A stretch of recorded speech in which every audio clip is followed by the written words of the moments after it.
guys, we are so excited to begin the Entrepreneur Heart podcast. And today we have the immense privilege of having Yoshiko Oest, a very good friend and the businesswoman in our community, with us. And this podcast is hosted by me, Thais, and by me, Amanda. And we're super excited to begin. Yes. So, thank you for agreeing to be Welcome. in our podcast. Yeah. Why don't you tell us and everybody listening today a little bit about you, who you are, and what you do? Okay. So I'm Yoshiko, and I am a mom, a wife. With work, I'm a realtor, and I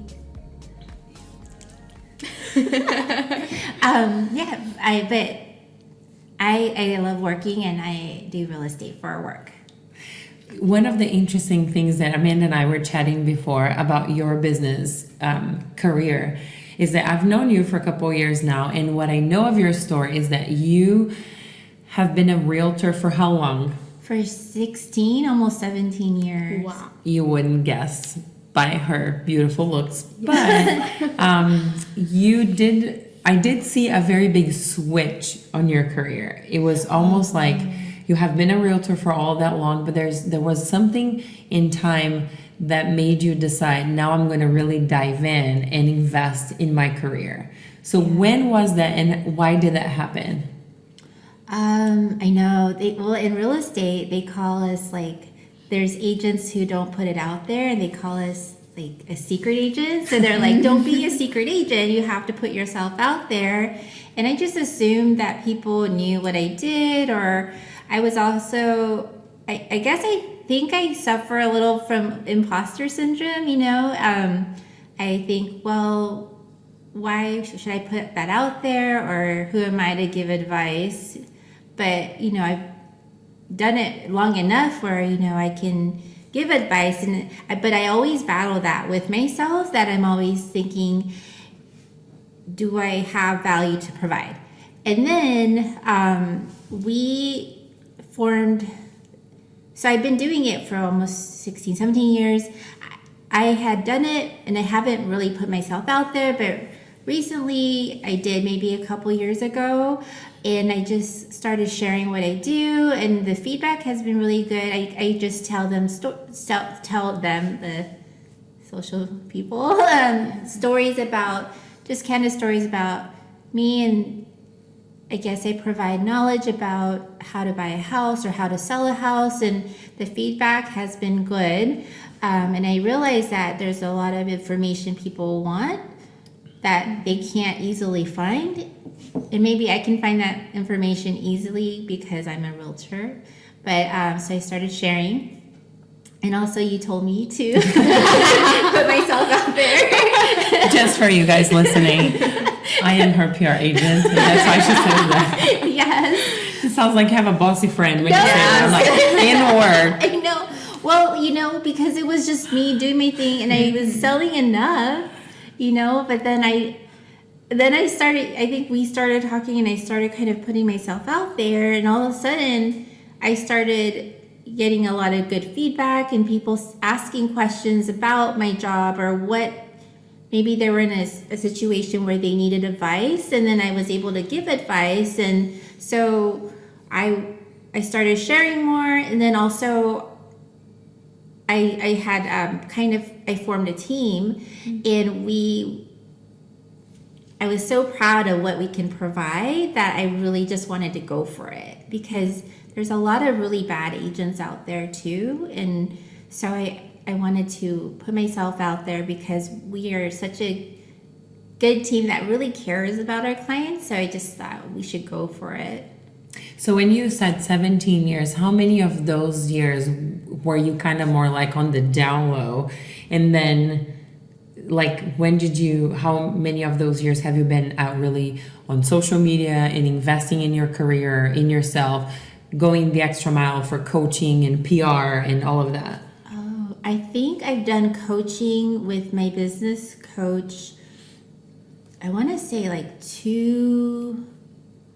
maybe 3 years, but it took me a whole good year to even because I was like my own worst enemy, right? I know what I had to do to build my business, but then I would get in my own way. So it was probably 3 years, maybe. The first year I was just battling myself, and then I finally got out of my own way. And then the last 2 years, I really tried to put myself out there. And then the last year, I really got help with it, and then really came up with a plan or a strategy of balancing what I put out there, because before that I would post, like 20 posts about food and then one about real estate.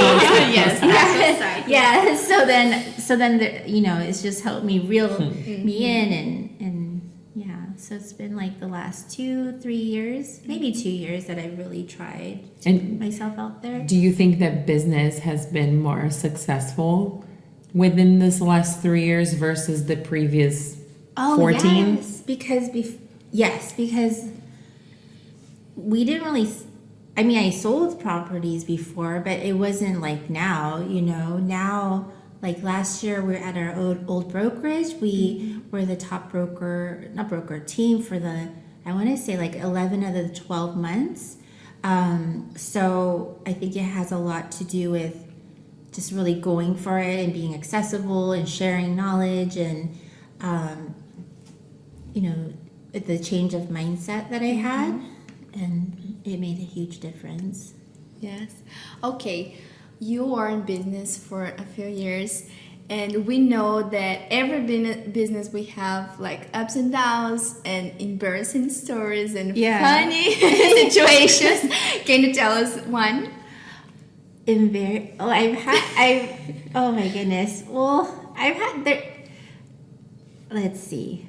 I don't have like embarrassing stories, but I always laugh at myself. I don't get too embarrassed unless I'm speaking in front of people, then I get like really embarrassed. But I had one time we were taking care of a listing in Manhattan Beach sand section. So it's, all the properties are really close together in this house. It was a beautiful house, but it had a balcony, and she had big dogs, and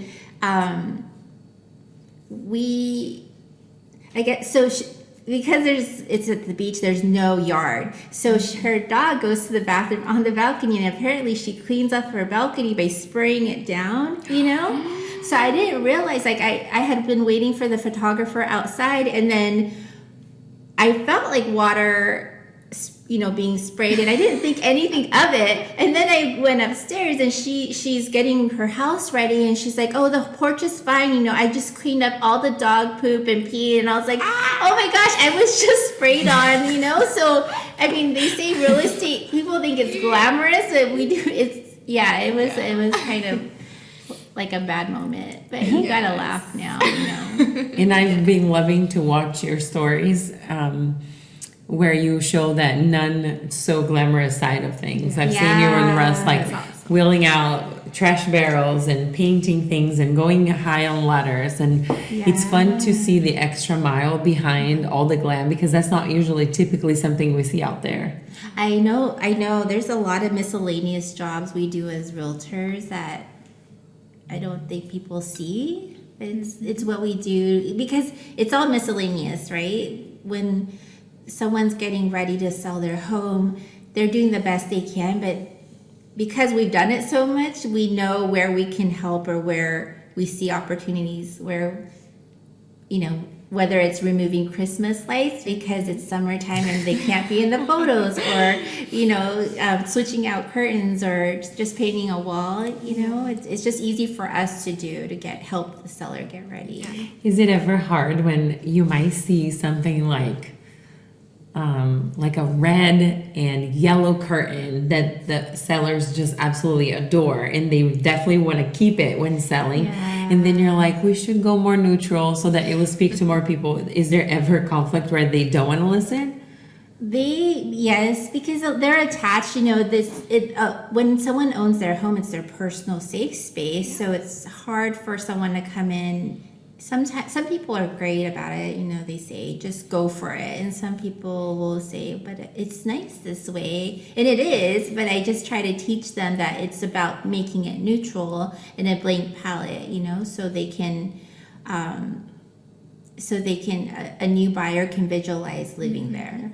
So yeah, it's some people struggle with it, but most people are open to working with us. Yeah. You know, That's Let's nice. go. Mhm. What about your partnership with the dog rescue place here locally? Can you talk a little bit about that? Yeah, so Candace, she runs Infinite Love Rescue, and I met her through West, which is my work partner, and all she does is rescue. First it was, I think, dogs, and now all kinds of animals, but she will go find a dog who needs medical attention, and then she takes the dog to the vet, finds housing, makes the dog healthy, and then she finds a forever home for it. And then she actually did that with my homeless cat, right? So The cat. The cat. yes, my cat named Cat, which was my homeless cat, and I had my cat had like a wound on him, but she takes these animals. I want to say it's somewhere in deep in LA, because she has a relationship with that vet, and she goes out there, when I met her there with my cat, she had, I think, like 3 or 4 animals that she was taking in for surgery, and she does it because she cares about animals. So we are lucky that we get to help her sometimes. And then it's just amazing to see the work she puts in. You know, she's up early, she takes care of animals. If an animal needs housing or is at a shelter and is going to get put down, she drives really far to get them, and then she finds people to help take care of them. So we're lucky to be able to help, you know. Oh, that's And she's local, so we love her. And can you tell everyone what state you're in? I am in California. We're in Southern California. Yes, Yeah. beautiful place in one of the hardest real estate markets in the country. Yeah. In relation to prices and just competitiveness and the numbers of realtors. So if, you know, standing out in a market like this says a lot about you and your team. And I know your team has been awarded this past year for some excellent work you did, right? Yes, we did get top team for our brokerage, and we're really excited about that, you know, especially because I had imposter syndrome. I still do, but, you know, it's just amazing that we were able to do that. And I think it's because of the partnership and just working together and surrounding ourselves with people who help us go that extra level, or, you know, I couldn't have done it alone. It's like you help us, my partner Russ, he will do anything I need help with, and then we have different strengths, and then we just moved to this other brokerage and we're launching, but Deanna, who runs that brokerage, if I think of something, she's already doing it, you know, so I don't have to I don't have to do the logistics of she just does everything. So we just get to focus on building relationships and selling. So That sounds like a beautiful, sweet setup. yeah, it is. And she's fun. Which is the best. Yeah. Amanda and I were also chatting earlier before you came over about, with all of your experience and your knowledge of being on this market, you had a question about those coming in, right? Desiring to be realtors. Oh yeah, how was for you to begin in the real estate industry? Oh. How did you decide that? Yeah, like how did I become one? Yeah. Because you have background in graphic design, right? Yeah. Oh, yeah. So my schooling was with graphic design, which is not related to real estate at all. But I did it for fun because I had my ex-husband's father taught the real estate principles class. So I took it when I had my daughter for fun.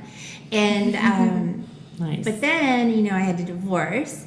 And then I had a 1-year-old to take care of. So in graphic design you can make money, but I think the process to build, it takes a lot longer. Whereas sales, it's what you put in is what you get out of it. So I went deep into that. The company I joined at the time, Shorewood, they provided a lot of training. But I think for now, if someone's coming into the market or as a realtor, I feel like the best thing to do is to research who's doing well in the area and who's maybe building teams, because I feel like the best realtors are building teams because they're starting to realize that a team outperforms just one person. So I would say if you're a new realtor, get licensed, take your classes, but also start researching who's doing well, and then start reaching out to them and seeing are they looking for someone new? Because a lot of brokerages are looking for new people they can train, themselves, and then you can start as an assistant or you can start as a buyer's agent, but you can learn a lot too that way until you're ready to be on your own. Yeah. And in this beginning, what advice you wanted to hear that you didn't? I would say advice is stop getting in my own way, because you know what you need to do, but I wouldn't do it, right? So, or I wouldn't think I can do it. Yeah. But I have the last 2 years, I'm not focusing on why would they hire me? I don't focus on that, Now I'm just focusing on who can I help and what value can I provide? And if you focus on that, you don't worry about the other things, because people out there do need good realtors and do need help transitioning to different locations. So if you just focus on providing value and, being helpful, I think that's a way to get over the sales if you're not so into the sales, which I wasn't. And you've mentioned a few times that, within all the times we've been together, obviously, that sometimes juggling business and life can be challenging. But I know a lot of women in business who are also moms, and I'm one of them, and I know the challenge, firsthand. But I know, and we've had these conversations multiple times before, sometimes for people looking on the outside, it just seems and feels and looks like it's all so effortless. And it isn't. It takes a lot of work and strategy and discipline. So how do you juggle married life, motherhood, business, and then social life? Because somehow we still find time for Korean barbecue together. Yes. Even if it's a business meeting. Business meeting again. Yes. I don't know. I mean, I haven't found the key to it since I'm always a hot mess, right? But I am learning that it's important to streamline things so you take yourself as much as things that are repeat tasks. I'm trying to find ways for someone to help me, and then that I take myself out of it so things happen. So just, we do monthly updates. We have now Russ's daughter who helps us with the slides, and she puts it in the Google Drive, and then we only need to record it. And then my daughter's friend, Ani, she does our video editing for us. So I just text her, she knows where to find it. And all we need to do is record it.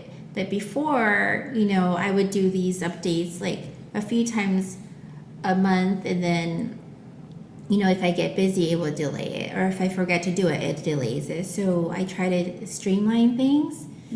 As far as balance, I don't know, because I'm not balanced, but I have been trying to get in the habit of ending the day around 10, and then I'm trying to start the day with breakfast and some kind of movement, but I'm not there yet. It's a process. Cheers. Yes. But it is so important too that one of the things we have discussed so many times at Entrepreneur Heart and 101 with all of our the women who are connected with Entrepreneur Heart is that if we can optimize our time to do most of what we do best, then that's the best use of our time. But that means more delegation, which for entrepreneurs is something so hard, because as we start our businesses, they're kind of babies. We want to nurse it, we want to hold hands, we want to walk it to school, and then we end up doing everything and not optimizing our time so well that we're spread so thin, so that whatever it is our expertise, it's receiving less time than it should because we're doing all the things. And I know this is something you've been very intentional within the past year or half a year to really delegate and try to find the people who could do it. And I think you said something to me before. Was it you that said, if you find somebody that can do what you do 100% at 80? Oh, yes. Like, if it's better to have someone else do it at 80% than you doing it yourself at 100%. So it's really hard for me to let go, but I'm starting to appreciate when things get done that, you know, I didn't have to do it, and then I was able to do something better with my time. So I've gotten, you guys help me, but I also got a VA, a virtual assistant. She actually lives in the Philippines, and I got her from another realtor who, she does a lot of my data entry. She goes into my emails and pulls things that I need, that it's clerical, you know, but she actually seems to like it, you know, so it's saved me so much time. And even, you know, having Russ's daughter do our slides, it was hard for me to let go because I'm really picky about how it looks. And tell us how old she is. She is 17. Yeah, but it's awesome that you're finding these ways also to empower young women to become businesswomen. Yes. Yeah. And Ani, who's doing our video, she's a senior too. So, but it's crazy how much talent these kids have, right? Yeah, and they're so high, you know, tech savvy. It's crazy. The TikTok generation. Yes, The best. Yes. I remember when my kids were so little, they would already get their fingers on the phone to go slides and stuff. Now they're doing so much more. Yeah. No, I know. It's crazy, but that's so good. And it's very nice to see you applying those principles and being successful with it and having more time to do what only you can do or what you do best or what you enjoy the most. Because there are always things when you are a business woman, when you are an entrepreneur, that only you can do. And you can't delegate that. But there's a whole lot that you can. And letting it go is an exercise that's hard. I remember when Amanda was side to side with you with social media, you're like, I can do it, I will do it, I'll do it. I'll just do it. I can do it. You just tell me. And then recently I'm like, can you just do it? And for you, it's not a matter that you can't do it. It's just that simple, you know, principle of if I can optimize my time, then I should do more of that. And we talked about living with quality. Not just on the, you know, rushing all the way through all the things, but picking and choosing so that we can have that breather where I have some time for myself or to even be creative. Because even in your business, even though it's not considered, you know, an industry that's in the creative world, nowadays where competition is so fierce, bringing on the creativity. And I'm not going to give in too much, but Yoshiko has so many great things coming up for her people, I'm just going to leave it at that are very creative and out of the box and things and initiatives that we don't see it out there. So you do need that space to also be creative. It's so much harder to be creative when you're stressed, under pressure, deadlines, right? And so that's really cool. And we need time to enjoy life and not just work, but having good moments with friends and family and just Eating rest. tacos. Eat tacos. I know. It's important, and for a long time, you know, because I love my job, it felt like that was my fun, but you know, then I'm not getting time with my family, or you know, I'm always on my phone if I'm with them. So I'm really trying to be conscious about, you know, getting off, right? And then I'm trying to hire, like, I have my virtual assistant. I'm trying to find a really good assistant here that can help me. But that's more letting go. But I know I need to, so I'm looking. But it's gonna. And the people who I have people around me who, you know, I have my coach who, Catherine. She just told me, you know, once you get one, you it comes quick that you realize, you know, you get more time back. So once you just do it, you'll feel the reward right away. So That's wise. yeah, so I'm trying to listen. She is wise. Yeah. Yeah. Awesome. Well, thank you for coming and spending time with us. Thank you. This is exciting. This was fun. It's Can you fun. tell everyone where they can find you on social? Yes, I have my personal Instagram. It's just yoshiko.ost. And then I have my work one if you guys want to follow that. It's Live South Bay Local because we're in the South Bay. Yeah. Yeah. And, What about email address? Yoshiko@livesouthbaylocal.com. Great. And for the ones who will be watching this on YouTube, we'll definitely write everything down so you don't have to scribble through. Yeah. But for those listening, we'll also put in the description of the podcast. This is Thais. This is Amanda. This is Yoshiko. And thank you for spending some time with us at Entrepreneur Hearts Podcast. Have a great day.